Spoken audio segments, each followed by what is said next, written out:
Je ne fais pas de la peinture gentille. Je veux donner la parole à ceux qui ne peuvent pas parler parce que la souffrance appartient à tout le monde. C'est une phrase prononcée par Gass, l'invité de ce journal. Gass, vous êtes peintre, vous êtes iranien, vous vivez à Paris depuis 25 ans environ. Vous puisez beaucoup de vos sources d'inspiration dans l'actualité. Vos dernières œuvres, notamment nous, l'alphabet du bonheur, s'inspirent directement des printemps arabes. Est-ce que vous regrettez que pour l'instant le printemps ne soit qu'arabe et pas iranien ? Je pense le peuple iranien est digne et le peuple iranien, ils ont envie de changer. La nouvelle génération, je souhaite que l'Iran trouve sa place dans les familles des nations. Et je pense que oui, je travaille sur un thème de calligraphie arabo-persan qui s'appelle Noun. Noun en persan veut dire le pain. Et d'ailleurs pour la forme esthétique de cette lettre.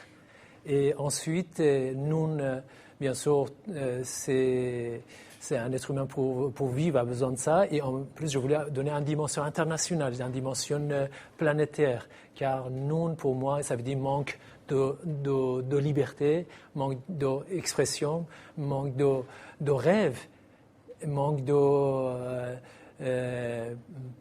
perspective.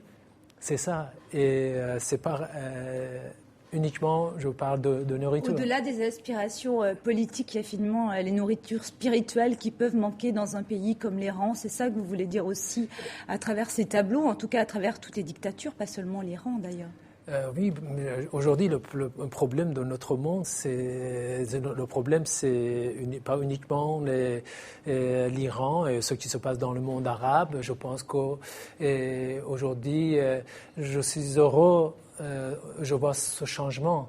Je pense que les populations, le monde aujourd'hui, l'Orient et la jeunesse en train de se manifester, puisque ils ont envie de changer, ils ont envie d'autre chose, ils ont envie de rêver, ils ont envie d'avoir un monde meilleur.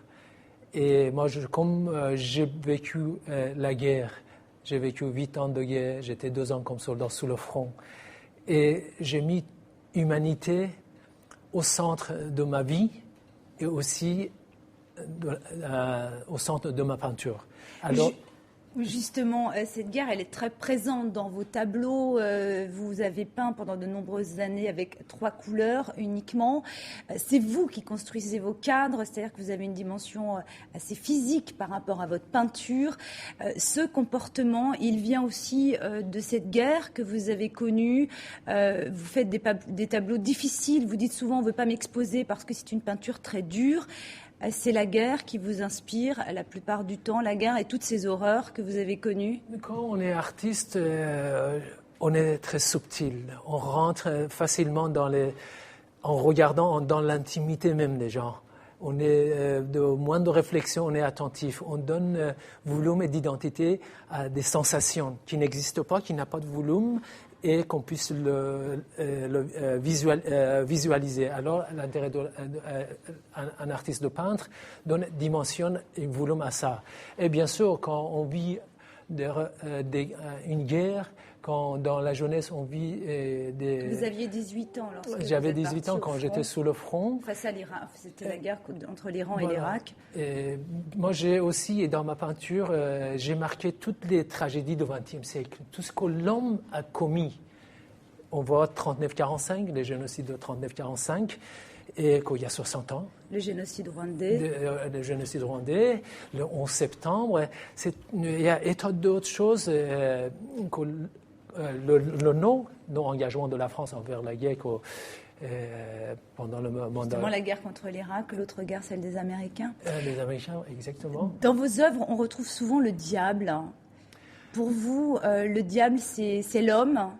Oui, puisque moi je crois en homme, je crois, mais je vis tellement des réflexions, tellement de violence, que devenu comme ma signature. On voit en haut de chaque tableau, c'est soi-disant interprétation des gens. Pour moi, c'est peut-être le diable qui représente l'égoïsme et le narcissisme des hommes, qui dominent notre société. L'homme pour penser qu'on maîtrise tout, mais malheureusement, c'est pas ça. Pendant les années de guerre que vous avez connues, vous l'avez vu, le diable? En permanence. Et j'ai vécu ça, je l'ai senti. Et c'est pour ça, pendant longtemps, pendant 17 ans, je travaillais rouge, noir, blanc. Et le noir, c'est qui représente l'ignorance. Le rouge, ça représente la vie. Mais pour moi, j'ai vécu tellement dans mon enfance la violence qu'interprétation. C'est la couleur du sang, c'est aussi la couleur du ciel après un bombardement. Exactement. Et le blanc, c'est pureté, que je ne le connais pas et je ne l'ai pas senti dans ma jeunesse.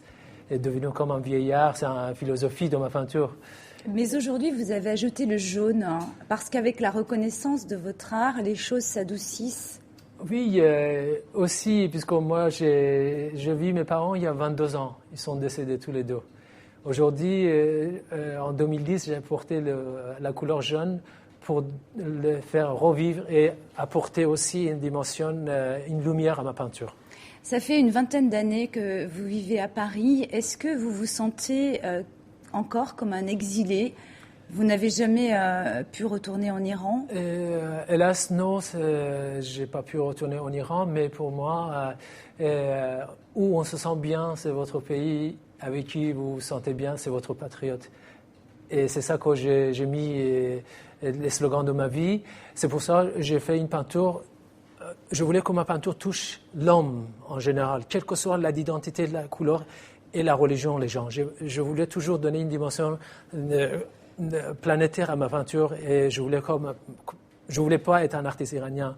Si on s'intéresse à Gass, c'est pas parce que Gass est iranien. Est-ce que cette peinture touche l'homme? C'est ça qui m'intéresse et je pense que l'art, c'est une alternative pour apporter quelque chose pour éduquer nos enfants. Justement, l'art doit avoir un message politique. L'art pour l'art ne suffit pas. Bien sûr, je pense que quand on signe derrière, en bas d'un tableau, on ne peut pas s'excuser quand on est un artiste et on a un devoir à faire. Et aujourd'hui, malheureusement, les artistes sont les personnes les plus touchées. Qu'est-ce que ça fait, Gass? Votre premier tableau, vous l'avez vendu, vous aviez 15 ans, il valait $1. J'avais 8 ans. 8 ans, il valait $1. Aujourd'hui, $1. Ils valent beaucoup, beaucoup plus cher. Qu'est-ce que ça fait? Est-ce qu'on se dit finalement, c'est incroyable, est-ce que je mérite tout ça? Comment est-ce qu'on réagit? J'ai la chance d'avoir mon frère qui s'occupe de ma carrière artistique. C'est grâce à son travail, Golan, grâce à son travail en permanent, a donné une dimension internationale à ma peinture. Moi, je suis coupé de monde. Et si mon frère n'est pas là, je ne connais personne. C'est pour ça que j'ai la chance de m'occuper du monde extérieur, de communication extérieure, pour pouvoir consacrer ma vie à ma peinture. Gass, merci beaucoup de nous avoir accordé cet entretien. Je rappelle pour les personnes qui voudraient voir quelques-uns de vos tableaux que vous exposez actuellement à Bâle, à la galerie Ausstellung. Bâle, c'est en Suisse, bien sûr. Et puis pour ceux qui voudraient voir ou revoir quelques-unes de vos œuvres, eh bien, il y a ce livre, Gass, qui est paru aux éditions Villot. Vous pouvez retrouver, bien sûr, la maison d'édition sur le site Gass, qui vous est entièrement dédié. Merci, Gass, d'être venu parmi nous. À très bientôt sur TV5. Merci beaucoup, merci.